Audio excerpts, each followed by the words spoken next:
दोस्तों डेजर्ट रोज एजुकेशन के online platform पर आपका स्वागत है। देखिए अपन जो राजस्थान में मेले और त्योहारों की जो कड़ी पढ़ रहे हैं, जो टॉपिक पढ़ रहे हैं, उसमें अपन विक्रमी कैलेंडर के अनुसार हिंदू धर्म के जो मेले और त्यौहार कंप्लीट कर लिए हैं। हालांकि जो राजस्थान में और धर्मों से जो रिलेटेड क्वेश्चन बनते हैं एग्जाम में, उनको भी अपने को पढ़ना पड़ेगा, तो उनको भी अपन एक एक करके पढ़ते हैं। देखिए जैन धर्म के त्यौहार अपन पढ़ते हैं, सिख और जो सिंधियों के त्यौहार अपन आज पढ़ेंगे, और जो अगली क्लास में जो इस्लाम धर्म और ईसाइयों के जो त्यौहार है, मेले हैं, उनकी अपन बात कर लेंगे। तो आज अपन बात करते हैं जैन धर्म के त्यौहारों की, सिख धर्म के त्यौहारों की, और जो सिंधी धर्म के जो त्यौहार है उनकी बात करेंगे। तो सबसे पहले बात करते हैं जैन धर्म के त्यौहारों की। तो देखिए ये जो मुख्यतः अगर देखा जाए तो हिंदू धर्म से ही संबंध रखते हैं, ठीक है। जो जैन जो ये सिंधी हैं वो कहीं ना कहीं हिंदू धर्म से ही संबंध रखते हैं, ये यहाँ से ही अलग हुए थे, ठीक है। तो थोड़ा ध्यान रखना कि ये जो हिंदू धर्म की विचारधारा से संबंधित है, ये अपना एक जो अलग धर्म बना लिया है, अलग धर्म में जो परिवर्तित हो जाते हैं। तो ये जैन धर्म पढ़ते हैं सबसे पहले अपन। तो जैन धर्म के त्यौहार,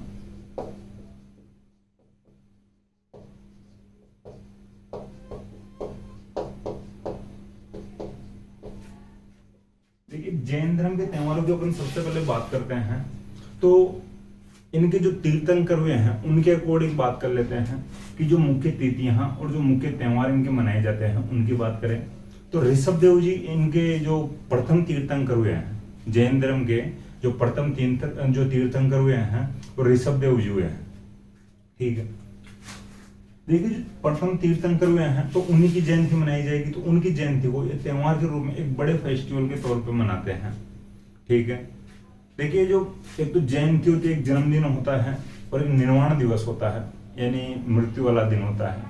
तो आप भी अब सोच सकते हो इस बात को कि जन्मदिन को किस प्रकार से मनाया जाता है और निर्वाण दिवस या जो पुण्यतिथि आती है उसको किस प्रकार से या किस परिदृश्य में मनाया जाता है। एक शोक वाला दिन होता है, एक जन्मदिन का जो दिन होता है वो खुशी वाला दिन होता है। तो अपन बात करते हैं ऋषभ देव जयंती की।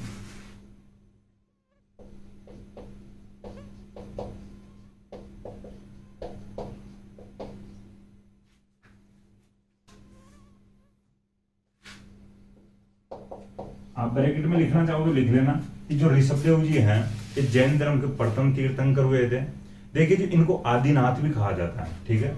आदिनाथ जयंती भी कहा जाता है इस जयंती को, और ऋषभ देव जी को आदिनाथ के रूप में भी जाना जाता है। आदि का मतलब होता है पहला, तो जो पहले तीर्थंकर हुए हैं इस वजह से इनको आदिनाथ भी कहा जाता है। आदि का मतलब होता है पहला, आदि का अर्थ होता है प्रथम या पहला, ठीक है।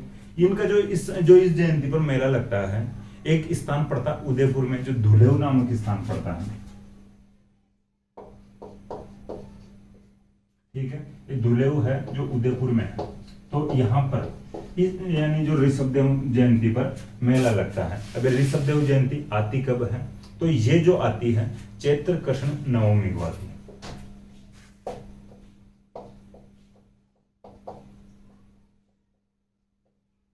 चैत्र कृष्ण नवमी, तो चैत्र कृष्ण अष्टमी को जो विक्रमी कैलेंडर के अनुसार अपन जो हिंदू धर्म के जो त्यौहार और मेले पढ़ रहे थे, तो आपको कमेंट बॉक्स में ऐड करना चाहिए कि चैत्र कृष्ण अष्टमी को कौन सा त्यौहार मनाया जाता है। हिंदू जो मेले और त्योहारों की बात आती है तो, ठीक है।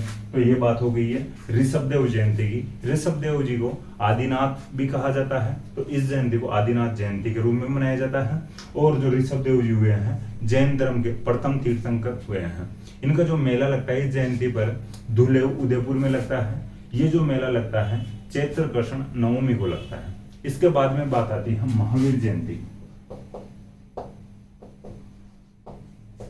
अब देखिए महावीर जो भगवान महावीर जी हैं, ये अपन पहले भी बात कर चुके हैं कि जैन धर्म के 24वें तीर्थंकर हुए हैं, ठीक है।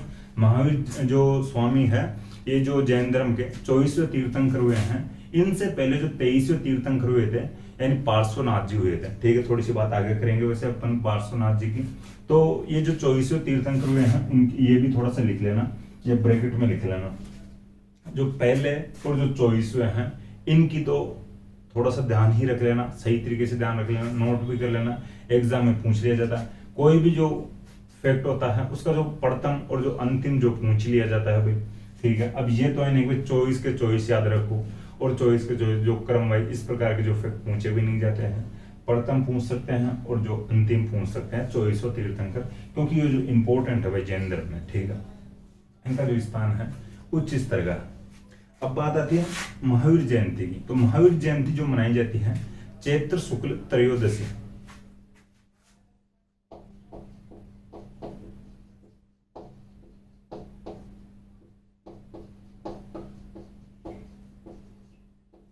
ठीक है, चैत्र शुक्ल त्रयोदशी को महावीर जयंती मनाई जाती है। महावीर जो भगवान महावीर हुए हैं जैन धर्म के 2400 तीर्थंकर हुए थे। देखिए ये थोड़ा सा ध्यान रख लेना, मजाक के लेवल पे अगर देखते हो तो इस दिन ड्राई डे रहता है, ठेके वेके सब बंद रहते हैं। तो भाई जैन लोगों को, जो जैन समुदाय के लोग हैं उनको तो पता रहेगा ही, उनका तो भाई मुख्य जो फेस्टिवल त्योहार है जो जयंती है, ठीक है। और जो दारू वारू पीते हैं उनको भी थोड़ा पता रह सकता है, जिस दिन उनको ठेका बंद दिख जाए तो फिर पूछो यार ठेका बंद क्यों है। बट ठेका इसलिए बंद है कि महावीर जयंती है तो इसलिए ठेका बंद है। तो ड्राई डे भी रहता है, ये बात लिख मत लेना वे ड्राई डे वाली, ठीक है। इसके बाद में बात आती है रोट तीज की।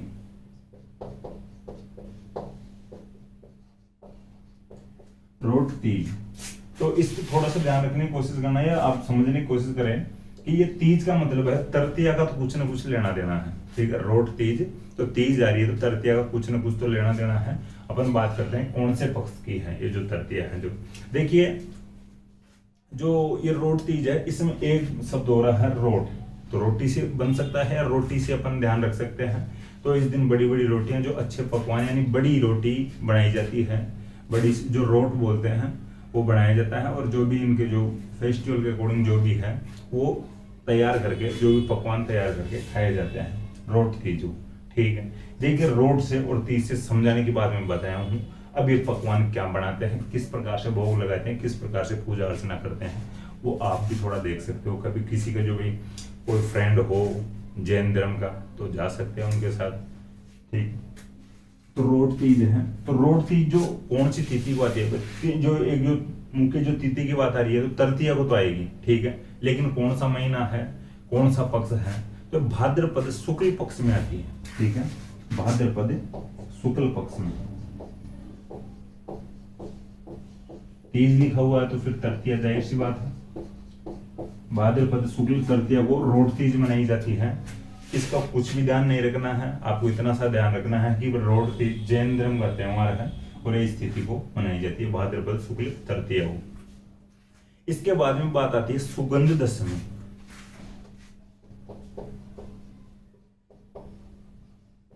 सुगंध दशमी या धूप दशमी। देखिए सुगंध दशमी को ही धूप दशमी भी कहते हैं, ठीक है। सुगंध दशमी को धूप दशमी कहते हैं। अगरबत्ती जलाएंगे या धूप डालेंगे आग पर, सुगंध आएगी, धूप डालेंगे अगरबत्ती जलाएंगे तो धूप डालना हो गया, ठीक है। समझने की कोशिश करना, सुगंध दशमी धूप दशमी दोनों एक ही है। देखिए भाद्रपद शुक्ल दशमी को मनाई जाती है ये,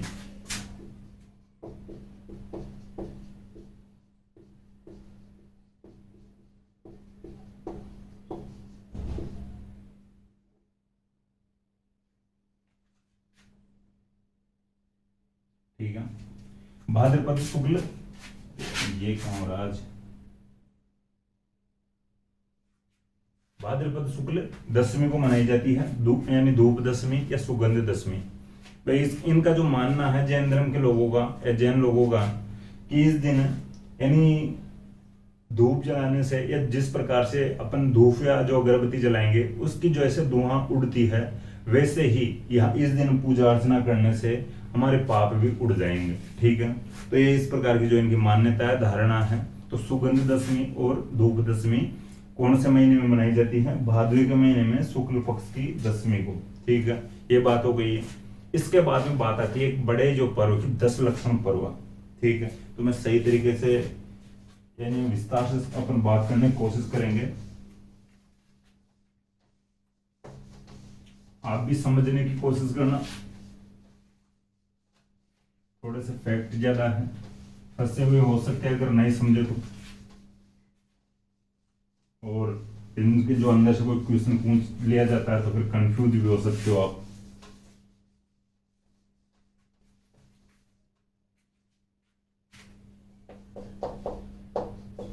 बात आती है 10 लक्षण पर्व।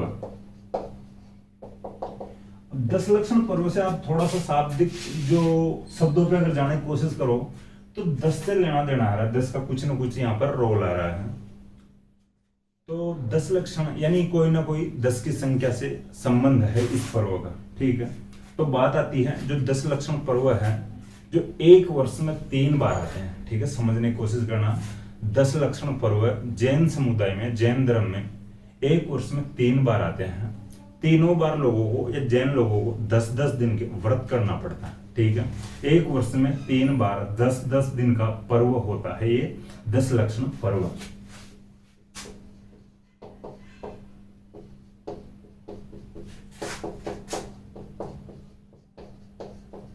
समझ में आ गया।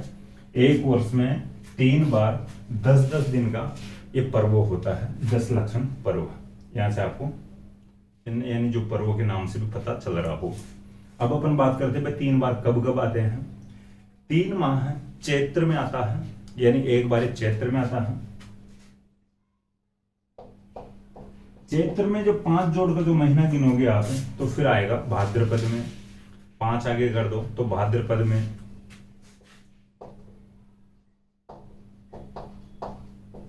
और आप बताओ कि भाद्रपद में 5 जो महीने आगे जोड़ते हैं तब कौन सा महीना आएगा। तो देखिए जो महीना आएगा माघ का महीना आएगा, ठीक है। तो सारे 3 बार आ गए एक वर्ष में, चैत्र, भाद्रपद और माघ में, ठीक है। शुक्ल पंचमी से चतुर्दशी तक मनाए जाते हैं। शुक्ल पंचमी से 14 तक।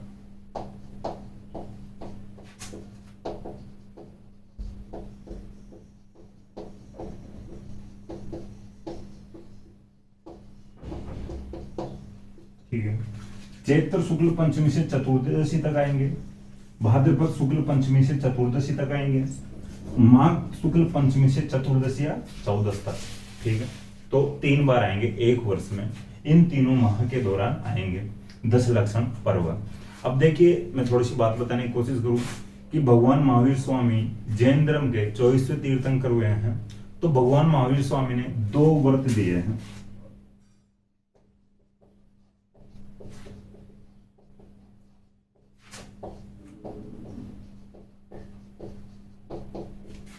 अनुव्रत और महाव्रत। देखिए भगवान महावीर स्वामी ने जो 2 प्रकार के व्रत दिए हैं, अनुव्रत और महाव्रत। तो महावीर स्वामी कहते हैं कि अनुव्रत वो लोग करेंगे जैन समुदाय के गृहस्थ जीवन वाले,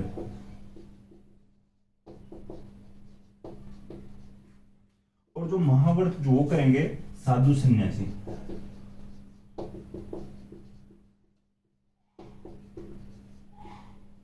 ठीक है। महावीर स्वामी कहते हैं कि जो भाई अपन इन व्रतों को 2 प्रकार से डिवाइड करते हैं, अनुव्रत और महाव्रत। अनुव्रत वो लोग करेंगे भाई जिनके घर परिवार है, बाल बच्चे हैं, गृहस्थ जीवन में रहते हैं, जीते हैं, वो लोग अनुव्रत करेंगे। और उन लोगों को नियमों में थोड़ी शिथिलता दी जाएगी, ठीक है, थोड़ी छूट दी जाएगी। भाई देखिए जो अपन बात करते हैं जैन धर्म के जो 4 जो नियम है, सत्य, अहिंसा, अपरिग्रह है, असत्य, ठीक है, सत्य जो सत्य, अहिंसा, असत्य, अपरिग्रह, ये 4 नियम हैं। भगवान पार्श्वनाथ जी ने दिए थे, जो 23वें तीर्थंकर हुए हैं, जो भी मैं बता रहा था, आगे चलकर थोड़ी बात करेंगे। देखिए ब्रह्मचार्य का व्रत 5वां व्रत था जैन धर्म का, वो दिया था भगवान महावीर स्वामी ने, ठीक है। थोड़ा समझने की कोशिश करना कि जो पार्श्वनाथ जी ने जैन धर्म के जो 4 नियम दिए थे, जो 4, ठीक है, सत्य, अहिंसा, अस्तेय और अपरिग्रह। पांचवा व्रत दिया था, जो पांचवा नियम दिया था, जो भगवान महावीर स्वामी ने दिया था ब्रह्मचर्य का। ठीक है, पूछा जा सकता है कि ब्रह्मचर्य का जो नियम है, जो व्रत है, जैन धर्म के किस तीर्थंकर ने दिया था? वो जो चार जो व्रत बताया हूं मैं, जो चार नियम बताया हूं, वो किस तीर्थंकर ने दिए थे? तो इस प्रकार के क्वेश्चन बन सकते हैं, थोड़ा सा ध्यान रख लेना। तो ये जो देखिए पार्श्वनाथ जी देकर गए हैं नियम, सत्य, अहिंसा, अस्तेय, अपरिग्रह है।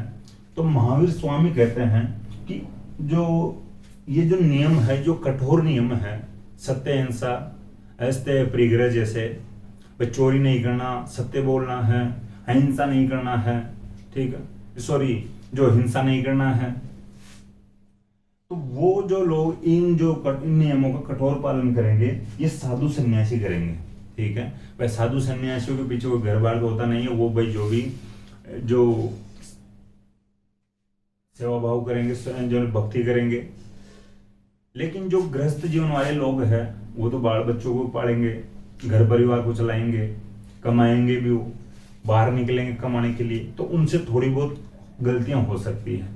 वो कहीं ना कहीं थोड़ा बहुत झूठ भी बोल सकते हैं खुद के स्वार्थ के लिए, कुछ हिंसा भी हो सकती है उनसे। मान लो गाड़ी लेकर जा रहा है और गाड़ी के जो टायर के नीचे कोई छोटा मोटा जीव मर गया है, कोई कीड़ा मर गया है, वो भी हिंसा ही हो गई एक प्रकार से।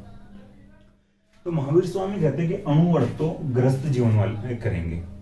ठीक है, इनमें जो नियमों में शिथिलता दी जाएगी। और जो महाव्रत है साधु सन्यासी करेंगे, तो इनको कठोर नियमों का पालन करना पड़ेगा। सत्य, अहिंसा, अस्तेय, अपरिग्रह जैसे, ब्रह्मचर्य जैसे नियमों का पालन करना पड़ेगा। अब देखिए, थोड़ा समझने की कोशिश करें। जो महाव्रत से आप थोड़ा ध्यान रख सकते हो भाई, किस प्रकार से ये कौन लोग करते हैं अणुव्रत और महाव्रत। तो महान अपन किन लोगों को मानते हैं? साधु सन्यासियों को महान मानते हैं। ठीक है, आपकी सोच अलग हो सकती है, आप किन लोगों को मानते हो, लेकिन अपने यहाँ पर याद रखने की ट्रिक याद करनी है। मैं और किसी के प्रति गलत नहीं बोल सकता, और अपना जो उद्देश्य भी नहीं है किसी के प्रति गलत बोलना, एक गलत मान। ठीक है, तो महान अपन लोग मानते हैं साधु सन्यासियों को, जो महाराज लोग होते हैं उनको महान मानते हैं। तो महाव्रत, जो महान व्रत कौन करेगा? साधु सन्यासी करेंगे। तो इस प्रकार आपको ध्यान रखना है। महाव्रत जो साधु सन्यासियों से, महान लोगों से करवा दोगे आप, तो बचेगा एक कौन सा व्रत? अणुव्रत बचेगा। अणुव्रत फिर ले देंगे, गृहस्थ जीवन वाले करेंगे। ठीक, ये बात आ गई आपको समझ में। इसके बाद में बात करते हैं, जो नोट करके आप डायरेक्ट लिखना चाहो तो लिख लेना लाइन टू लाइन, कि जो गृहस्थ जैन लोग हैं, अणुव्रत के रूप में भाद्रपद के 10 लक्षण पर्वों का पालन करते हैं। ठीक है, भाद्रपद है, ये भाद्रपद में जो 10 लक्षण पर्व आएगा, इसका भाई जो महावीर स्वामी और कहते हैं कि भाई जो अणुव्रत का जो पालन गृहस्थ लोग करेंगे, गृहस्थ जीवन जीने वाले लोग करेंगे, और वो साल में एक बार जो 10 लक्षण पर्व जो भाद्रपद माह में आता, उसको करना उनके लिए जरूरी है। और जो तीनों को जो साधु सन्यासी लोग करेंगे। ठीक है, तो ये भी ध्यान रखना कि जो भाद्रपद माह वाले जो 10 लक्षण पर्व आता है, इसको तो गृहस्थ वाले भी करते हैं, और जो तीनों को साधु सन्यासी करते हैं। तो भाई भाद्रपद वाले को तो दोनों लोग करेंगे, दोनों जो साधु यानी जो गृहस्थ वाले भी करेंगे और जो साधु सन्यासी भी करेंगे।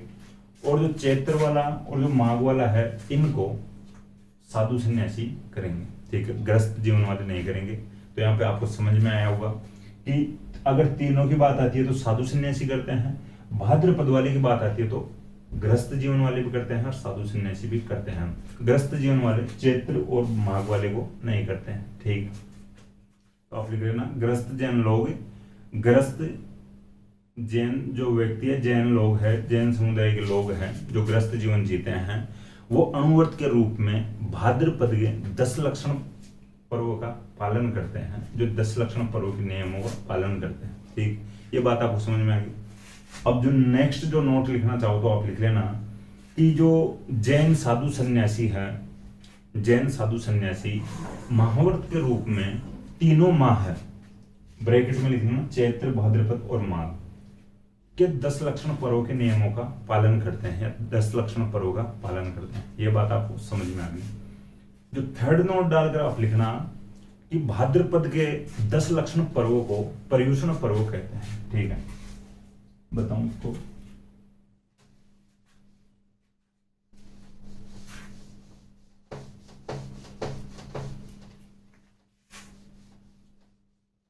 नोट डाल के लिख तो लो कि भाद्रपद के 10 लक्षण पर्वों को पर्यूषण पर्व कहते हैं।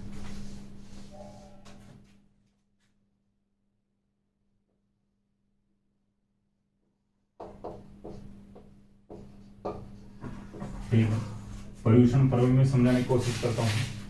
देखिए भाद्रपद 10 लक्षण यानी भाद्रपद का जो 10 लक्षण पर्व होता है इसको पर्यूषण पर्व कहा जाता है। पर्यूषण पर्व को अगर ब्रैकेट में आप लिखना चाहो तो लिख लेना महाव्रत।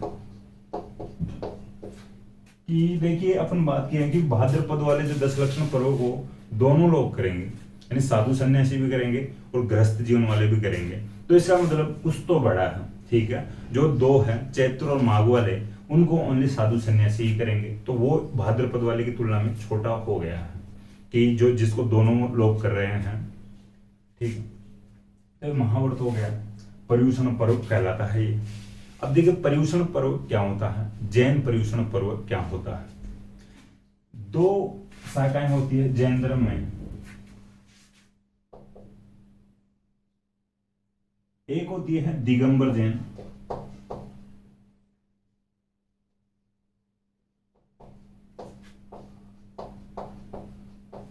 और एक होती है श्वेतांबर जैन, ठीक है। श्वेतांबर जैन वो होते हैं जो श्वेत कपड़े धारण करते हैं, श्वेत वस्त्र धारण करते हैं। दिगंबर जैन वो जैन होते हैं जो कोई कपड़ा धारण नहीं करते, शरीर पर बिल्कुल आबाद रहते हैं, कपड़े धारण नहीं करते हैं। देखिए इनकी आस्था होती है, ये तपस्या करते हैं, भक्ति करते हैं। उस भक्ति के दौरान इनका कुछ प्रोसेस होता है और वो जो प्रोसेस पूरा होने के बाद में कपड़े त्याग देते हैं, वस्त्र त्याग देते हैं, ठीक है। तो दिगंबर जैन कहलाते हैं। और श्वेतांबर जैन जो कपड़े धारण नहीं करते हैं, सॉरी जो सफेद वस्त्र या सफेद कपड़े धारण करते हैं, ठीक है, ये श्वेतांबर जैन है। ये श्वेतांबर जैन वाली जो शाखा है ये बाद में बनी थी, ठीक है। पहले एक ही प्रकार के जैन हुआ करते थे, फिर इन जो पहले दिगंबर जैन जो शाखा बनी थी फिर इससे निकलकर जो श्वेतांबर जैन वाली जो शाखा बनती है। अब बात आती है इनके पर्यूषण पर्व किस प्रकार से मनाए जाते हैं, ठीक है।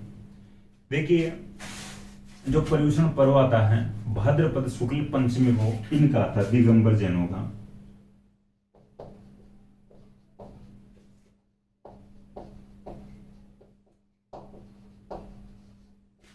देखिए जो भाद्रपद शुक्ल पंचमी की बात आती है तो यहां से तो स्टार्ट होता है। भाद्रपद शुक्ल पंचमी से जो स्टार्ट होगा, अब देखिए आगे 10 दिन आप जोड़ सकते हो कि 10 दिन का जो पर्व होगा इनका, तो पंचमी से 10 दिन आप जोड़ोगे तो 14 तक आएगा। आप जोड़ गिन के देख लेना, पंचमी से चतुर्दशी तक, भाद्रपद शुक्ल जो पंचमी से चतुर्दशी या 14 तक इनका जो पर्यूषण पर्व मनाया जाता है। यहाँ पर आप पर्यूषण की हेडिंग डाल सकते हो भाई, जैन एंड दिगंबर जैनों का जो पर्यूषण पर्व भाद्रपद शुक्ल पंचमी से चतुर्दशी तक या 14 तक मनाया जाता है या चलता है, ठीक है। ये बात आपको समझ में आ गई। ब्रैकेट में 10 दिन आप लिख सकते हो यहाँ पर। देखिए इस दौरान ये आत्मचिंतन करते हैं, नीचे लिख लेना ब्रैकेट में, इस दौरान ये आत्मचिंतन करते हैं। आत्मचिंतन अगर आप नहीं लिख सकते हो तो मैं लिखता हूं,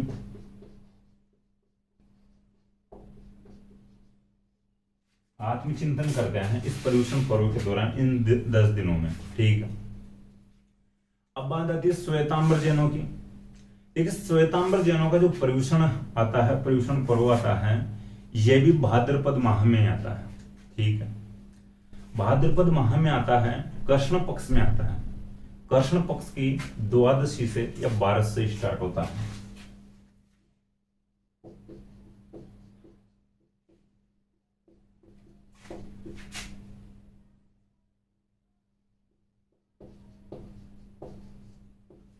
देखिए द्वादशी से स्टार्ट होता है, 12 से स्टार्ट होता है, लेकिन इनका जो पर्यूषण पर्व है ये 8 दिन तक ही चलता है, ठीक है।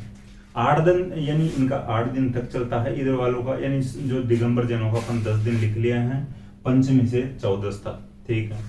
इनका जो द्वादशी से चलेगा 8 दिन तक चलेगा, तो द्वादशी से आप गिन सकते हो 12, 13, 14। अमावस्या आएगी, कृष्ण पक्ष से स्टार्ट हो रहा है तो एकम, द्वितीया, तृतीया, चतुर्थी। ठीक है, यहाँ पे नहीं दिख रहा है तो द्वादशी, 12, 13, 14, अमावस्या, एकम, द्वितीया, तृतीया, चतुर्थी। ठीक, यानी 8 दिन हो गए। तो 8 दिन हो गए तो यानी चतुर्थी तक चलेगा, शुक्ल पक्ष की चतुर्थी तक। भाई जो कृष्ण पक्ष तो अमावस्या पर कंप्लीट हो जाएगा, यानी ठीक है, द्वादशी, त्रयोदशी, चतुर्दशी और अमावस्या। तो फिर शुक्ल पक्ष आ जाएगा, शुक्ल पक्ष की चतुर्थी तक चलता है। ठीक है, द्वादशी से चतुर्थी तक।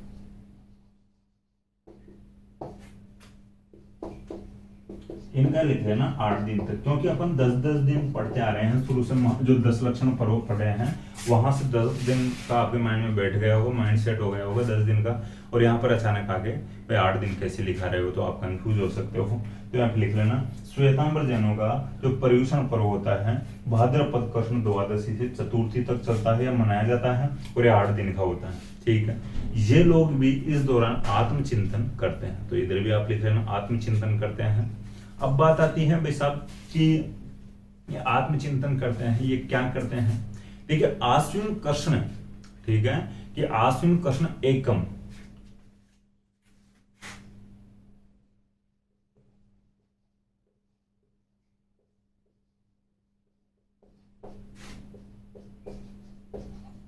ठीक है, इनके जो भाद्रपद शुक्ल पंचमी से चतुर्दशी तक इनका जो पर्युषण पर्व चल रहा था।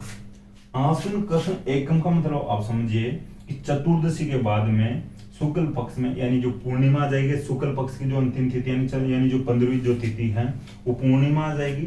पूर्णिमा के अगले दिन ये जो तिथि आ गई आश्विन कृष्ण एकम। ठीक है, तो एक दिन बीच में चल रहा है इनकी, जो इन दोनों तिथियों के बीच में जो इनका पर्युषण पर्व कंप्लीट हो रहा है, उस तिथि और आश्विन कृष्ण एकम के बीच में एक तिथि बीच में आ रही है जो पूर्णिमा आ रही है। ठीक है, जो शुक्ल पक्ष में चल रहा है तो पूर्णिमा आएगी, तो पूर्णिमा बीच में है। तो ये लोग कहते हैं कि हम यानी एक दिन छोड़कर यानी दूसरे यानी अगले दिन आश्विन कृष्ण एकम को, यानी हमें एक दिन बीच में चाहिए, और इससे अगले दिन तो वो आ जाएगी आश्विन कृष्ण एकम आ जाएगी, पड़वा आ जाएगी। तो मैं देखिए आपको पड़वा शुरू से बताता आ रहा हूं, तो ये पड़वा ढोक मनाते हैं इसमें।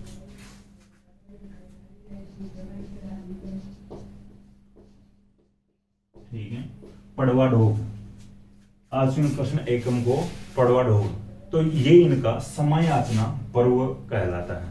आप लिख लेना यहाँ पे समयाचना पर्व, यहाँ पर लिख देता हूं, नीचे आपको दिखेगा नहीं।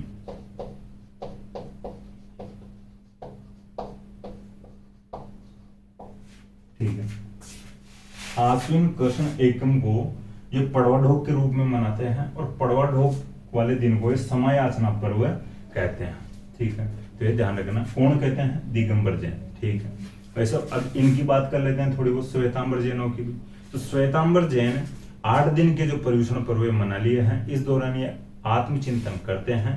भाद्रपद शुक्ल पंचमी, यहाँ पर देखिए चतुर्थी को इनके कंप्लीट हो रहे हैं, ये एक दिन का गैप नहीं लेते हैं, ये जस्ट अगले ही दिन शुक्ल पंचमी जो पक्ष की पंचमी को।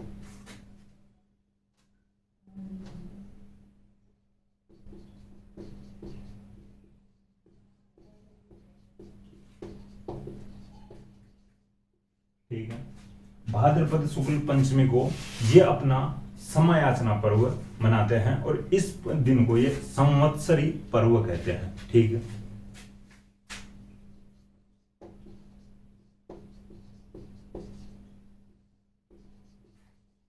अब देखिए ये समयाचना पर्व आपको इधर भी लिखना है। भाद्रपद शुक्ल पंचमी को जो श्वेतांबर जैन अपना समयाचना पर्व मनाते हैं, और इस समयाचना पर्व को ये संवत्सरी पर्व कहते हैं। ठीक है, ये आपको समझ में आ गया होगा।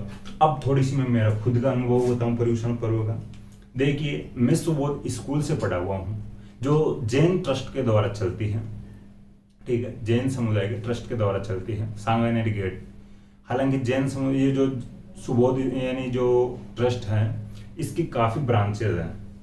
तो मैं जो सांगानेरी गेट जो स्थित जो स्कूल है वहां से पढ़ा हुआ हूँ। देखिए, मैं जब 11th में था यानी एडमिशन लिया वहां पर, हमें कुछ पता नहीं था जो ये पर्यूषण पर्व क्या होता है। हम जैसे अपने दीपावली पर छुट्टियां आती है 8-10 दिन की, स्कूलों में छुट्टियां आती हैं, सबसे ज़्यादा छुट्टियां दीपावली के त्यौहार की आती है अपने। लेकिन हमारे जब अनाउंसमेंट हुआ अचानक कि आपकी 7 दिन की छुट्टियां हैं, हमें लगे यार अभी तो कोई दीपावली भी नहीं है, कौन सा त्यौहार है, क्या बात है, किस लिए जो 7 दिन की छुट्टियां आ रही है। देखिए जो वहाँ पर टीचर हैं तो उनको हम पूछे, जो स्टूडेंट और भी जानते थे उनको हम पूछे यार कई बात की छुट्टी है भाई, अनाउंसमेंट होता है तब पूरी इन्फॉर्मेशन नहीं थी, हालांकि फिर बाद में तो इन्फॉर्मेशन पूरी दे दी गई थी। तो हमें पता चला कि जो ट्रस्ट जो चला रहे हैं, जो जैन समुदाय से संबंधित लोग हैं, उनके एक पर्यूषण पर्व मनाया जाता है, इनके एक त्यौहार होता है, 6-7 दिन तक चलता है। अपन अब यहाँ पे ढंग से पढ़ लें, इधर 10 दिन तक चलता है, इधर 8 दिन तक चलता है, तो उसकी ये छुट्टियां आपको दी जा रही है। तो समझने की कोशिश करना कि ये जैन समुदाय में होता है। पर्यूषण पर्व इंपॉर्टेंट है, ट्यूशन अगर इससे आ जाए तो फिर कंफ्यूज हो सकता है कितने दिन का मनाया जाता है, दोनों में डिवाइड कर भी ट्यूशन भाई थोड़ा घुमा फिरा के पूछ ले, अंदर से पूछ ले, तो इनका तो चलता है 8 दिन यानी 10 दिन तक, और इनका चलता है 8 दिन तक। इनका 8 दिन तक चलता है भाद्रपद कृष्ण द्वादशी से चतुर्थी, यानी भाद्रपद कृष्ण द्वादशी से, यहाँ पे थोड़ा लिख लेना, शुक्ल चतुर्थी तक। ये थोड़ा सा समझने की बात है, वरना द्वादशी के बाद में जो भी चतुर्थी आएगी तो 8 दिन की बात अपन गिनी लिए, तो 8 दिन बाद में कोई भी चतुर्थी आएगी शुक्ल पक्ष की आएगी, कृष्ण पक्ष के बाद में, ठीक है। इनका जो चलता है दिगंबर जैनों का भाद्रपद शुक्ल पंचमी से चतुर्दशी तक चलता है, इनका तो टोटल ही शुक्ल पक्ष में चलता है, इनका दोनों पक्षों में चलता है, ठीक है। ये बात है। ये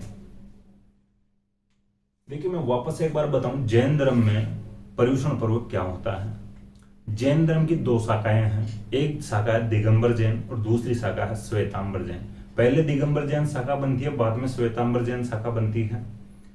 पर्यूषण पर्व इनका चलता है भाद्रपद शुक्ल पंचमी से भाद्रपद शुक्ल चतुर्दशी तक या 14 तक, 10 दिन तक इनका पर्यूषण पर्व चलता है। इनका पर्यूषण पर्व चलता है श्वेतांबर जैनों का कि जो भाद्रपद कृष्ण द्वादशी से यानी 12 से भाद्रपद शुक्ल चतुर्थी तक, ठीक है। ये आपको समझ में आ गया होगा। इनका चलता 8 दिन तक, इनका चलता 10 दिन तक। दिगंबर यानी दिगंबर जैन वो होते हैं जो कपड़े धारण नहीं करते हैं, जो वस्त्रों का त्याग कर देते हैं। श्वेतांबर जैन वो होते हैं जो श्वेत वस्त्र धारण करते हैं, ठीक है साहब। इसके बाद में बात करते हैं ये जो इस पर्यूषण पर्व के दौरान आत्मचिंतन करते हैं, ठीक है। आत्मचिंतन करते हैं इन जो 10 दिनों के दौरान, ये भी इन 8 दिनों के दौरान आत्मचिंतन करते हैं। ये देखिए जो ये तिथि है आश्विन कृष्ण एकम, यानी इनके जो कंप्लीट होते हैं जो पर्यूषण पर्व है, इनके जस्ट एक दिन को छोड़ देते हैं, अमावस्या को छोड़ देते हैं, और अमावस्या यानी जो पूर्णिमा को छोड़ देते हैं, और पूर्णिमा के अगले दिन जो एकम आ जाती है आश्विन कृष्ण एकम, इस दिन ये पड़वा डोब के रूप में मनाते हैं, और इस दिन को ये समायाचना पर्व के रूप में मनाते हैं, ठीक। ये बात आपको समझ में आ गई। इनकी अगर वापस अपन बात करते हैं तो ये मनाते हैं इस दो यानी इसके इनके जो कंप्लीट होता है उसके जस्ट अगले दिन ही, यानी जो पंचमी को यानी भाद्रपद शुक्ल पंचमी को संवत्सरी पर्व मनाते हैं, और इसको समायाचना पर्व कहते हैं, ठीक है। ये बात आपको समझ में आ गई होगी। एक बार मैं और आपको बताने की कोशिश करूं जैन धर्म का जो पर्यूषण क्या होता है। जैन धर्म में पर्यूषण को अपन सही तरीके से पढ़ते हैं तो जैन धर्म में 2 शाखाएं हैं, दिगंबर जैन और श्वेतांबर जैन। दिगंबर जैन वो है जो वस्त्र त्याग कर देते हैं या वस्त्र धारण नहीं करते हैं। श्वेतांबर जैन वो है जो श्वेत वस्त्र धारण करते हैं। पहले दिगंबर जैन शाखा बनती है, बाद में श्वेतांबर जैन शाखा बनती है।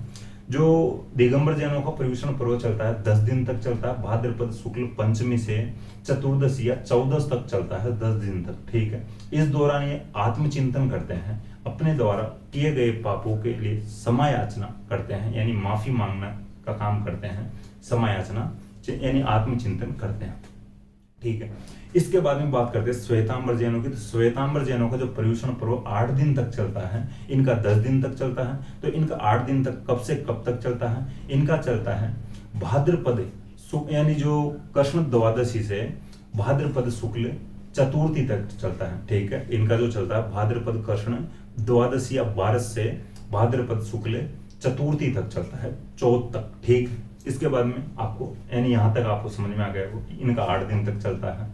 ये इस दौरान ये भी आत्मचिंतन करते हैं।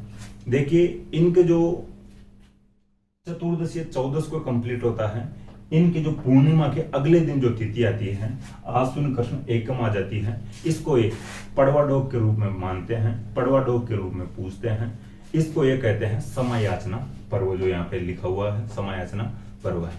इसके बाद में इनकी बात कर लेते हैं। ये जस्ट इनका कंप्लीट होता है, उसके जस्ट अगले दिन जो पंचमी को शुक्ल जो पंचमी आती है, इसको ये जो संवत्सरी पर्व कहते हैं और इसको समायाचना पर्व कहते हैं, ठीक है। तो संवत्सरी पर्व और समायाचना पर्व, ठीक है। तो ये बात आपको समझ में आ गई होगी। तो ये कंप्लीट हो चुके हैं जैन धर्म के त्यौहार। देखिए जो पर्युषण पर्व है इंपॉर्टेंट फैक्ट है, एग्जाम की दृष्टि से तो इंपॉर्टेंट है। वैसे आप जो कोई जैन धर्म के जो स्टूडेंट जो भी आपके साथ जो दोस्त वगैरह हो, जो फ्रेंड हो, फिर उनसे और समझ सकते हो जो हकीकत में और क्या होता है। अपने को जो किताबी भाषा में और जो जानकारी होनी चाहिए वो मैं आपको बता दिया। तो इनके कैसे क्या मनाते हैं और क्या क्या प्रक्रियाएं होती है, क्या क्या प्रोसेस होती है। तो आपका कोई दोस्त हो जो फ्रेंड हो तो उनसे बात कर सकते हो।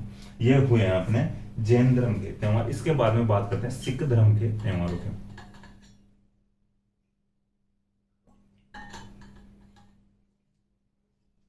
ये आपको पता होगा कि जो सिख धर्म में 10 गुरुएं हैं।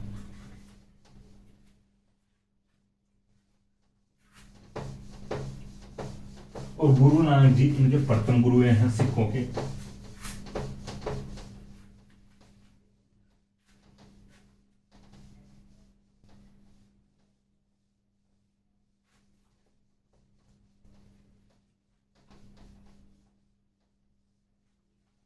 देखिए जो सिखों के ज्यादा फैक्ट नहीं है, कमी है।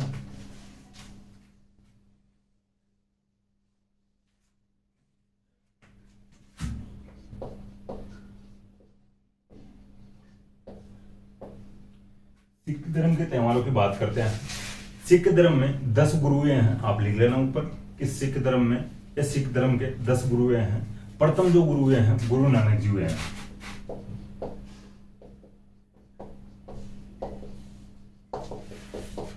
ठीक है। फर्स्ट जो गुरुएं हैं गुरु नानक जी हैं। तो सबसे पहले गुरु नानक जयंती मना लेते हैं।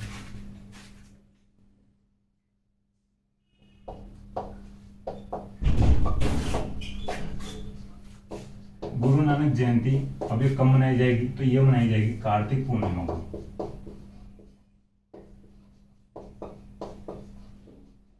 ठीक है साहब। गुरु नानक जी सिख धर्म के फर्स्ट गुरु हैं। तो इनकी जो जयंती मनाई जाती है गुरु नानक जयंती कार्तिक पूर्णिमा को मनाई जाती है। 2 जगहों पर मेले लगते हैं। मेले लगेंगे कहां पर,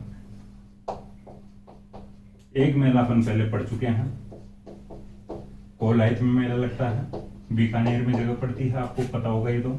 और एक जगह पड़ती है साहवा, ये जगह पड़ती है चूरू में, ठीक है। तो जो देखिए अब 2 कंफ्यूजन आपके क्रिएट हो सकते हैं, या 2 फैक्ट एक साथ आपको याद भी हो सकते हैं। अगर याद नहीं आ रहे हैं तो कंफ्यूज, अगर दोनों याद आ रहे हैं तो अच्छी बात है। कोलायत बीकानेर में कार्तिक पूर्णिमा को एक मेला पहले पड़ चुके हैं यहाँ पर, ठीक है।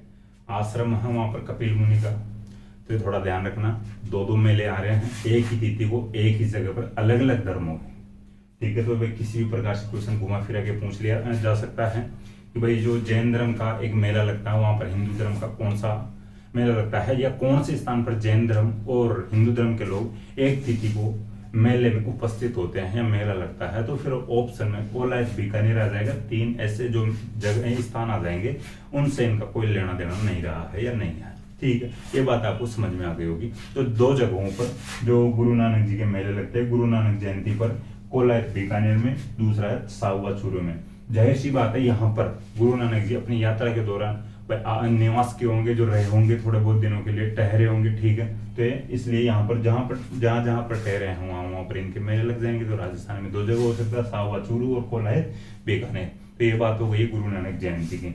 इसके बाद में बात आती है गुरु गोविंद सिंह जयंती।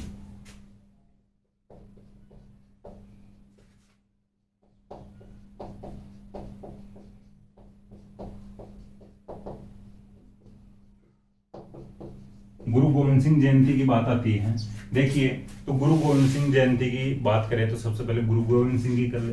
तो गुरु गोविंद सिंह एक गुरु नानक जी जो प्रथम गुरु हैं, जो फर्स्ट गुरु हैं सिखों के, वैसे गुरु गोविंद सिंह अंतिम गुरु हैं। तो इसका मतलब कौन से गुरु हो गए? 10वें, तो 10 गुरु हैं। तो जो फर्स्ट तो गुरु नानक जी हैं और जो अंतिम गुरु गोविंद सिंह जी है, अंतिम है तो 10वें गुरु हैं। ठीक है, तो ये सिख धर्म के अंतिम गुरु माने जाते हैं गुरु गोविंद सिंह जी। तो गुरु गोविंद सिंह की जयंती मनाई जाती है पौष शुक्ल सप्तमी को, पौष शुक्ल सप्तमी।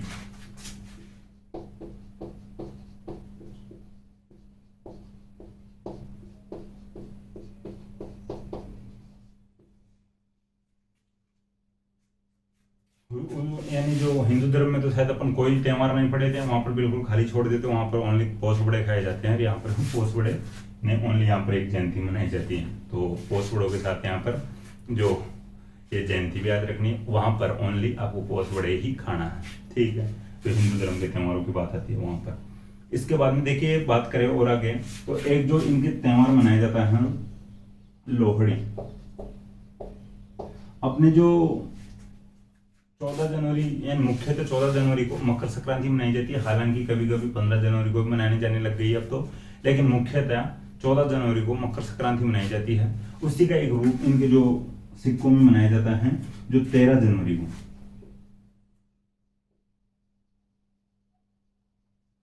ठीक है, लोहड़ी के रूप में मनाया जाता है। जो सिक्कों में एक त्योहार मनाया जाता है लोहड़ी, 13 जनवरी को मनाया जाता है। मकर संक्रांति के रूप में ही मनाया जाता है। अपने इधर 14 या 15 जनवरी को मकर संक्रांति मनाई जाती है। ठीक है, तो पंजाब में मकर संक्रांति से जस्ट एक दिन पहले या 13 जनवरी को ये जो लोहड़ी वाला त्योहार मनाया जाता है सिखों के द्वारा, पंजाब में मुख्यतः मनाया जाता है। तो पंजाब में, ठीक है, ध्यान रखना। हालांकि आपको जयपुर में भी कभी कभी जो लोग जो पंजाबी जो रहते हैं, जो स्टूडेंट रहते हों या जो पंजाबी जो फैमिलीज जो रहते हैं, परिवार रहते हैं, वो लोहड़ी मनाते हुए दिख जाएंगे। तो फिर आपको ये लगेगा भाई यार ये तो पंजाब का त्योहार है, सिखों का त्योहार है, यहाँ पर लोहड़ी कैसे? तो भाई ये है कि वहाँ जो पंजाबी जो फैमिली रह तो सकती है ना, तो वो तो मनाएगी, त्योहार तो मनाएगी। भाई आप भी यहाँ से जाके कोई अदर स्टेट में रह रहे हो तो यहाँ कोई भी जो त्योहार है वो वहाँ पर मनाने की कोशिश तो करोगे। तो वैसे ही आपको यहाँ पर भी देखने को मिल सकती है लोहड़ी मकर संक्रांति से एक दिन पहले। आग वाग जलाते हैं और जो कुछ इनके जो भी जो गीत टाइप होते हैं, जो क्षेत्रीय गीत जो उनको गाते हैं लोग बैठ के एक जगह। ठीक है, इस प्रकार से खैर मनाते हैं लोहड़ी। तो इसके बाद में आगे बात करते हैं वैसाखी। तो इनको वैसाखी का त्योहार मनाया जाता है 13 अप्रैल को। इंपॉर्टेंट फैक्ट है वैसाखी वाला।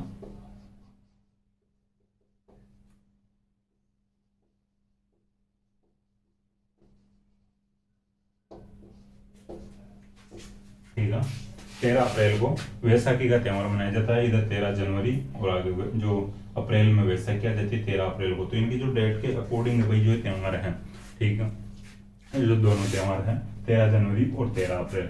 वैसाखी की बात आती है तो पंजाब पहले वैसाखी को अपना जो नववर्ष मनाता था। नोट करके लिखना चाहो तो लिख लेना कि जो वैसाखी को पहले पंजाब अपना नववर्ष मनाता था। ठीक है, इसके बाद में अपन बात कर लेते हैं वैसाखी की और कर लेते हैं बात थोड़ी सी। देखिए 13 अप्रैल 1919 की बात अपन पढ़ते हैं मिडाइवल हिस्ट्री में।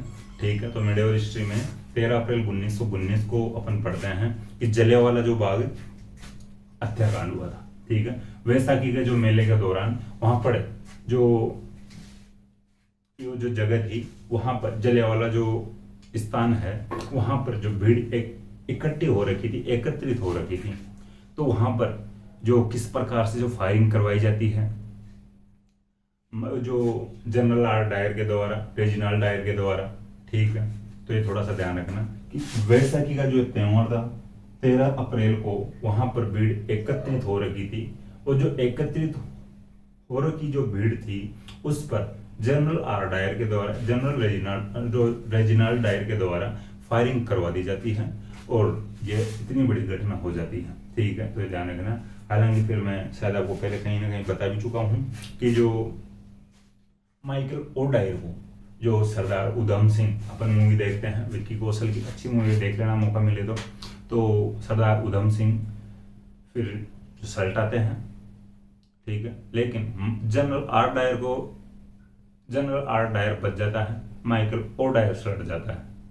ठीक है, हालांकि माइकल ओडायर समर्थन करता है इस घटना का, जो रेजिनाल्ड डायर का समर्थन करता है वो भी सलट गया तो अच्छी बात है, लेकिन उसका जो उद्देश्य था सरदार उधम सिंह का रेजिनाल्ड डायर को सल्टाना, लेकिन कंफ्यूज भी हो सकता है या और कोई जो रीजन रहा होगा, लेकिन वो बच जाता है और वो मर जाता है। ठीक है, तो ये इस प्रकार की जो बात है। वैसे आप मूवी देखना चाहो तो देख लेना, अच्छी मूवी है। 13 अप्रैल 1919 को जो जलियांवाला बाग हत्याकांड होता है, इसी त्योहार को होता है। जनरल रेजिनाल्ड डायर और माइकल ओडायर, वो थोड़ा सा ध्यान रखना, ये दोनों अलग अलग बंदे हैं, और सही तरीके से विस्तार से आप पढ़ना चाहो तो पढ़ लेना। ठीक है, 13 अप्रैल 1699 की बात आती है, थोड़ी भाई 1919 से पहले बात करते हैं। 13 अप्रैल 1699 की, तो गुरु गोविंद सिंह जी की बात करें, 13 अप्रैल 1699 को गुरु गोविंद सिंह ने पंजाब में एक जगह पड़ती है आनंदपुर साहिब, तो पंजाब के आनंदपुर साहिब में, जो पंजाब के आनंदपुर साहिब नामक स्थान पर खालसा पंथ की स्थापना की थी। ठीक है, खालसा पंथ एक प्रकार से एक सेना की स्थापना की थी। ये सेना की है जो खालसा पंथ की स्थापना क्यों करते हैं, तो मुगलों से युद्ध लड़ने के लिए या मुगलों से लड़ने के लिए ये सेना बनाते हैं, इस पंथ की स्थापना करते हैं 13 अप्रैल 1699 को। तो यही जो डेट आ रही है 13 अप्रैल वाली, जो वैसाखी का त्योहार वाली जो बात आ रही है, तो थोड़ा सा ध्यान रखना ये किस प्रकार से इम्पोर्टेंट है। इसी त्योहार को जो खालसा पंथ की स्थापना होती है, इसी त्योहार को जलियांवाला बाग हत्याकांड होता है। ये त्योहार पंजाब में मनाया जाता है मकर संक्रांति से पहले। ठीक है, चमकौर का युद्ध प्रसिद्ध रहा है गुरु नानक जी का, ठीक है, सॉरी गुरु गोविंद सिंह के समय का चमकौर का युद्ध, और आप थोड़ा विस्तार से देख लेना या फिर मैं बता दूंगा कभी। इसके बाद में बात आती है सिंधी समाज के त्योहारों की। ये सिख धर्म के त्योहार कंप्लीट हो चुके हैं, सिंधी त्योहारों की बात कर लेते हैं थोड़ा बहुत। देखिए, मैं वापस सिख धर्म के त्योहारों की बात करूँ तो सिख धर्म में 10 गुरु हुए हैं। जो प्रथम गुरु हैं गुरु नानक जी हुए थे, तो गुरु नानक जी की जयंती की बात करते हैं तो गुरु नानक जी की जयंती मनाई जाती है कार्तिक पूर्णिमा को। कार्तिक पूर्णिमा को गुरु नानक जी की जयंती के रूप में 2 जगह मेले लगते हैं, एक कोलायत बीकानेर में, जहां पर अपन पहले भी पढ़ चुके, कोलायत बीकानेर में हिंदू धर्म का भी मेला लगता है, और एक गुरु नानक जी की जयंती के रूप में मेला लगता है साहुआ, जो जगह पड़ती है चूरू में। ठीक है, इसके बाद में गुरु गोविंद सिंह की जयंती की बात किया है, तो गुरु गोविंद सिंह की जयंती मनाई जाती है पौष शुक्ल सप्तमी को। ठीक है, पौष शुक्ल सप्तमी को गुरु गोविंद सिंह जी सिख धर्म के अंतिम गुरु या 10वें गुरु हुए हैं। ठीक, लोहड़ी मनाई जाती है इनकी 13 जनवरी को, यानी कि अपने मकर संक्रांति मनाई जाती है 14 या 15 जनवरी को। तो 14 जनवरी को मुख्यतः मकर संक्रांति मनाई जाती है, तो उससे जस्ट एक दिन पहले पंजाब में 13 जनवरी को लोहड़ी मनाई जाती है। ठीक है, ये बात आपको समझ में आ गई। इसके बाद में बात करते हैं 13 अप्रैल की, तो 13 अप्रैल को यानी सिखों में वैसाखी का त्योहार मनाया जाता है। वैसाखी का जो त्योहार की बात करते हैं, तो उस यानी कभी या पहले पंजाब वैसाखी को या 13 अप्रैल को अपना नववर्ष मनाता था।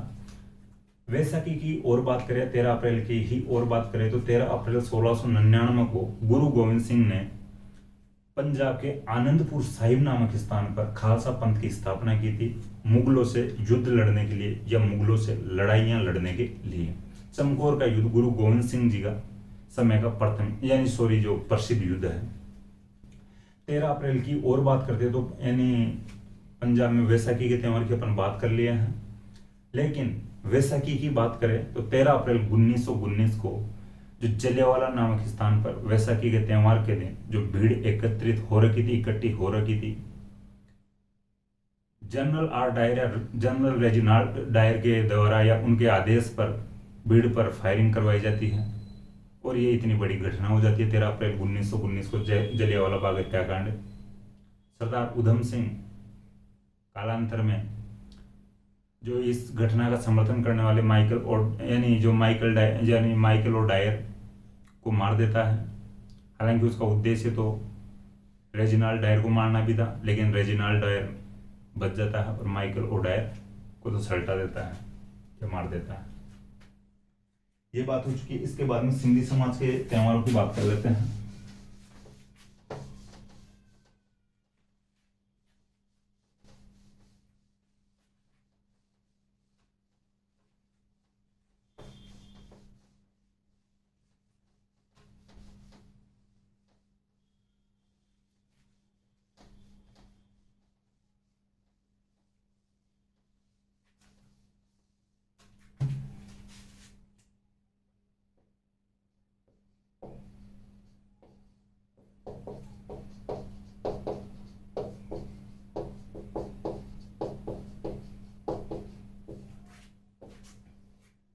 देखिए सिंधी समाज के जो त्योहारों की बात करते हैं तो सिंधी भी एक प्रकार से हिंदू ही होते हैं, हिंदुओं से अलग होते हैं ये, हिंदू विचारधारा को फॉलो करते हैं ये।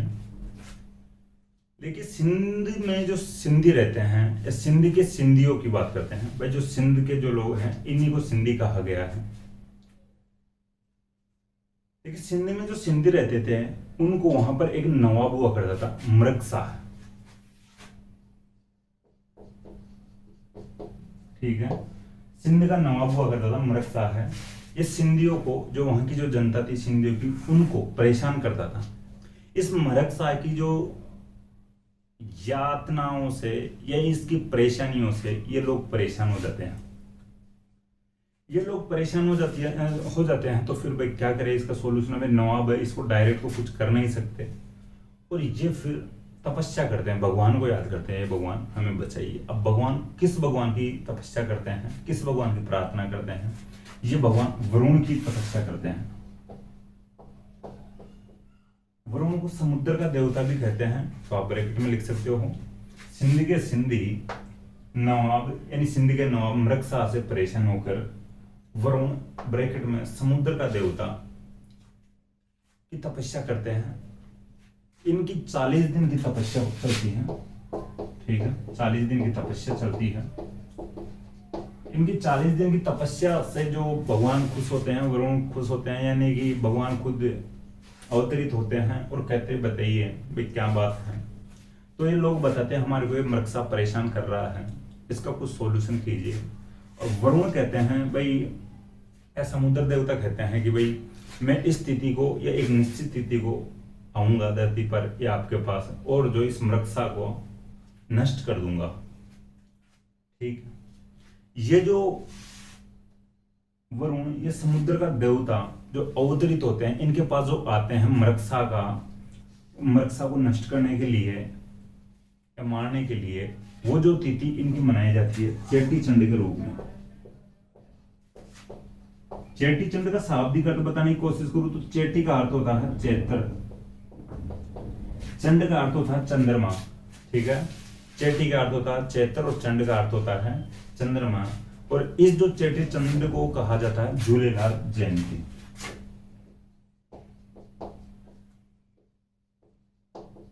आयोलाल झूलेलाल, इस प्रकार के भजन भी चलते हुए मिल सकते हैं इनके जो मंदिरों में, इनके जो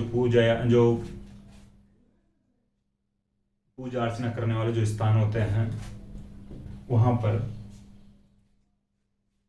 देखिए जो गाने चलते हैं दमादम मस्त जलंधर, ये इस प्रकार के जो इन्हीं के गाने हैं सिंधियों के, ठीक है, आयोलाल झूलेलाल। इसके बाद में बात करें अपन, ये जो चेटी चंड या झूलेलाल जयंती किस तिथि को मनाई जाती है, तो ये मनाई जाती है चैत्र शुक्ल एकम। अब आपको उधर भी थोड़ा याद आ जाना चाहिए वापस से, जो अपन हिंदू त्योहार और मेले पढ़ रहे थे या तिथियां पढ़ रहे थे।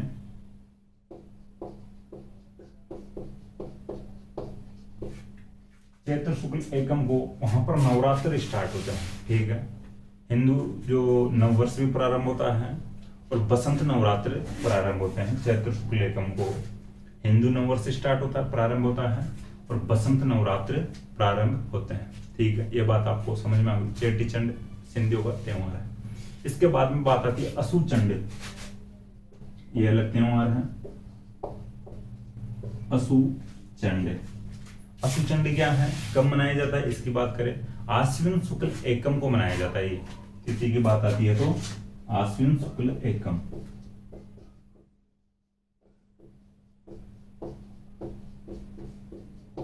एकम का मतलब पड़िया या पड़वा। आश्विन शुक्ल एकम को असु चंड मनाया जाता है। असु चंड झूलेलाल जी का निर्वाण दिवस है, ठीक है। अपन यहाँ पर बात किए हैं, ये देखिए जो ये वरुण की अपन बात किए हैं, समुद्र का देवता की बात किए हैं, ये झूलेलाल जी के रूप में पूजा जाता है। ये झूलेलाल जी जो देवता का प्रकार मानते हैं, रूप मानते हैं जो सिंधी, तो यहाँ पे लिख लेना झूलेलाल जयंती। अपन ओनली झूले लिख दिए यहाँ पे, झूलेलाल जयंती। तो ये चेटी चंड को मनाते हैं, तो ये असु चंड मनाते हैं अश्विन शुक्ल एकम को, तो झूलेलाल जी का निर्वाण दिवस के रूप में मनाया जाता है। तो आप ब्रैकेट में लिख लो झूलेलाल जी का निर्वाण दिवस, ये मृत्यु वाला दिवस। निर्वाण का मतलब यही होता है। तो निर्वाण दिवस या मृत्यु दिवस के रूप में या पुण्यतिथि के रूप में मनाते हैं। ठीक है, इसके बाद में और अपन बात करते हैं थदड़ी सातम। देखिए जो आश्विन शुक्ल एकम की ओर आपको वापस बात आ जानी चाहिए। इधर चैत्र शुक्ल एकम को बसंत नवरात्रि स्टार्ट करवा दिए, नववर्ष स्टार्ट करवा दिए, और आश्विन शुक्ल एकम को शारदीय नवरात्र भी तो स्टार्ट करवाने होंगे। तो उधर वाली जो बात आपको याद आनी चाहिए यहाँ पर वापस, शारदीय नवरात्र आश्विन शुक्ल एकम को स्टार्ट होते हैं, प्रारंभ होते हैं। बात आती है अब थदड़ी सातम। देखिए थदड़ी सातम और एक और पढ़ेंगे चालीहा महोत्सव। तो मैं पहले थदड़ी सातम बताता हूँ, फिर उसके बाद में चालीहा महोत्सव की बात बता दूंगा क्या है चालीहा महोत्सव। तो थदड़ी सातम बात करते हैं पहले।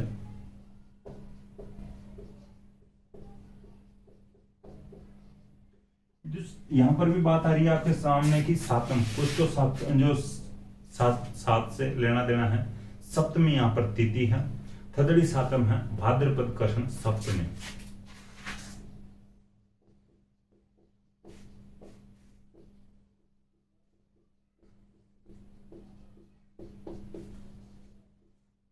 ठीक है, भाद्रपद कृष्ण सप्तमी। देखिए जो भाद्रपद कृष्ण सप्तमी है, इस दिन ये थदड़ी सातम मनाते हैं। सातम यानी सप्तमी। थदड़ी का मतलब यहाँ पर है ठंडा। ठीक है, ठंडे पकवान बनाते हैं थदड़ी सातम को। जैसे अपन शीतलाष्टमी को ठंडे पकवान खाते हैं, वैसे ही ये थदड़ी सातम को ठंडे पकवान खाते हैं। ठीक है, आपको समझ में आ गई होगी ये बात। देखिए जो थदड़ी सातम को ठंडे पकवान बनाकर खाएंगे तो थदड़ी सातम मनाएंगे, और ये मनाई जाती है भाद्रपद कृष्ण सप्तमी को। अब बात एक लिख लेना, चालीहा महोत्सव।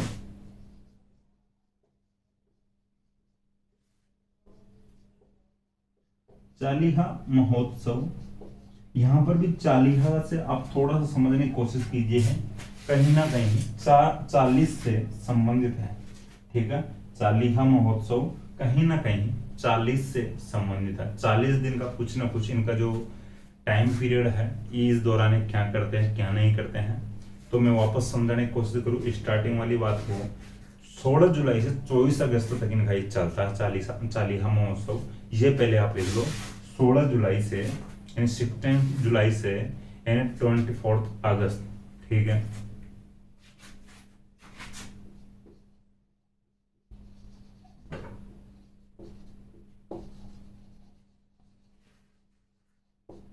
ठीक है, 16 जुलाई से 24 अगस्त तक ये चालीहा महोत्सव चलता है। अब बात बताऊं आपको, ये जब भगवान वरुण की 40 दिन की तपस्या करते हैं, इस 40 दिन की जो तपस्या वाले टाइम को चालीहा महोत्सव के रूप में मनाते हैं या मनाया जाता है। ठीक है, चालीहा महोत्सव लिख के 16 जुलाई से 24 अगस्त तक भगवान वरुण की 40 दिन तक की तपस्या करने वाले समय को चालीहा महोत्सव के रूप में मनाया जाता है या मनाते हैं। ये बात आपको समझ में आ गई होगी। ये कंप्लीट हो चुके हैं सिंधी समाज के त्योहार। सिंधी समाज के त्योहारों की वापस अपन बात करते हैं। तो सिंधी समाज, सिंधी भी वैसे हिंदू धर्म की विचारधारा को फॉलो करने वाले हैं, कह सकते हैं अपन कि हिंदुओं में से ही है सिंधी भी। सिंधी के सिंधियों को सिंध का नवाब मृग साहब परेशान करता है। इसकी परेशानियों, इसकी यातनाओं से परेशान होकर ये भगवान वरुण या समुद्र के देवता को याद करते हैं और उसके 40 दिन तक तपस्या करते हैं। इस 40 दिन तक की घोर यानी घनघोर तपस्या से वरुण समुद्र के देवता उत्पन्न होते हैं और इनको इनकी परेशानी पूछते हैं। तो इनकी परेशानी जानते हैं कि मृग साहब की परेशानी है इनके ऊपर, सिंध के सिंधियों के ऊपर या जनता के ऊपर। तो वरुण कहते हैं, समुद्र देवता कहते हैं कि मैं इस स्थिति को आपके पास आऊंगा और जो मृग साहब का नाश कर दूंगा। ठीक है, तो वो जो वरुण या समुद्र देवता आते हैं, वो आते हैं इस जो तिथि को चेटी चंड को, चेटी चंड का मतलब होता है चैत्र का चंद्रमा, यानी चेटी का मतलब यहाँ पर है चैत्र। ठीक है, ये आते हैं चैत्र शुक्ल एकम को यहाँ पर आते हैं और ये इस जो मृग साहब का नरसंहार करते हैं या इसको नष्ट करते हैं, इसका नाश करते हैं। तो इस जो झूलेलाल जयंती के रूप में मनाया जाता है चेटी चंड को। ठीक है, तो झूलेलाल जयंती के रूप में चेटी चंड को मनाया जाता है चैत्र शुक्ल एकम को। तो चैत्र शुक्ल एकम को अपन जो यानी हिंदू धर्म में अपन पढ़े थे कि बसंत नवरात्र स्टार्ट होते हैं और नव वर्ष प्रारंभ होता है। ठीक है, इसके बाद में बात आती है असु चंड की। तो असु चंड आश्विन शुक्ल एकम को मनाया जाता है और ये झूलेलाल जी का निर्वाण दिवस के रूप में मनाया जाता है। ठीक है, जो आश्विन शुक्ल एकम को अपन हिंदू धर्म के जो मेले और त्योहारों की बात करते हैं, तिथियों की बात करते हैं, वहां पर शारदीय नवरात्र स्टार्ट करवाते हैं, प्रारंभ करवाते हैं। ठीक, ये बात होगी। थदड़ी सातम इनके एक जो त्योहार, इनके एक फेस्टिवल है। थदड़ी सातम को ठंडे पकवान बनाकर खाते हैं, ठंडे पकवान खाते हैं। ये मनाई जाती है भाद्रपद कृष्ण सप्तमी को, थदड़ी सातम। थदड़ी का यहाँ पर अर्थ है ठंडा। ठीक है, इसके बाद में बात आती है चालीहा महोत्सव की। तो इनके चालीहा महोत्सव मनाया जाता है 16 जुलाई से 24 अगस्त तक, 40 दिन तक जो ये भगवान वरुण की जो तपस्या करते हैं, इस तपस्या वाले समय को ये चालीहा महोत्सव के रूप में मनाते हैं। ठीक, देखिए एक बार मैं सिख धर्म के त्योहारों की वापस रिवीजन की बात करूंगा। तो सिख धर्म में 10 गुरुएं हैं। प्रथम गुरु हैं गुरु नानक जी। तो गुरु नानक जयंती मनाई जाती है कार्तिक पूर्णिमा को। कार्तिक पूर्णिमा को गुरु नानक जयंती के रूप में राजस्थान में 2 जगहों पर मेले लगते हैं, 2 स्थानों पर मेले लगते हैं।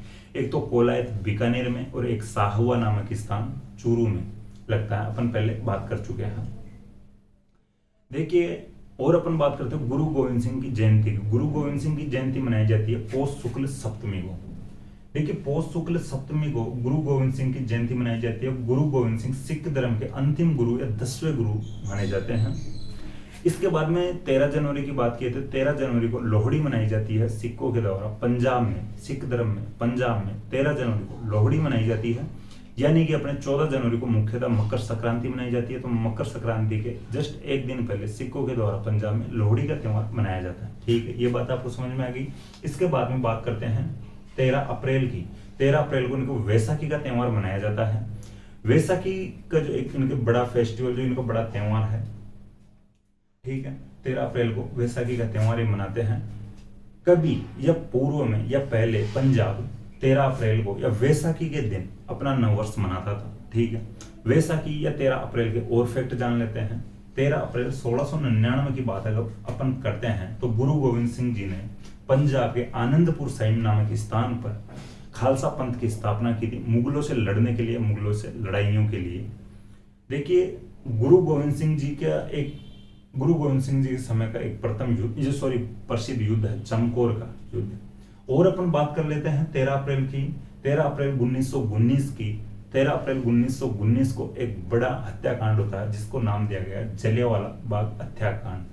13 अप्रैल 1919 को वैसाखी के त्योहार के दिन ही यहाँ जलियांवाला नामक स्थान पर पंजाब में, यानी जो भीड़ एकत्रित हो रखी थी, रेजिनाल्ड डायर या जनरल आर डायर भी कहते हैं उसको, उसके आदेश पर फायरिंग करवाई जाती है भीड़ पर। काफी लोग मारे जाते हैं। बदला लेने के लिए सरदार उधम सिंह ने जनरल आर डायर को मारने की कोशिश की, लेकिन वो बच जाता है और उसकी जगह पर माइकल ओ डायर मारा जाता है। हालांकि माइकल ओ डायर भी इस घटना का समर्थन करने वालों में से एक था। तो सरदार उधम सिंह के द्वारा माइकल ओ डायर को तो मार दिया गया था। ठीक, ये बात आपको समझ में आ गई। ये सिख धर्म के त्योहार है, इनसे जो जुड़ी हुई और बातें वो भी अपन जानने की कोशिश किए हैं।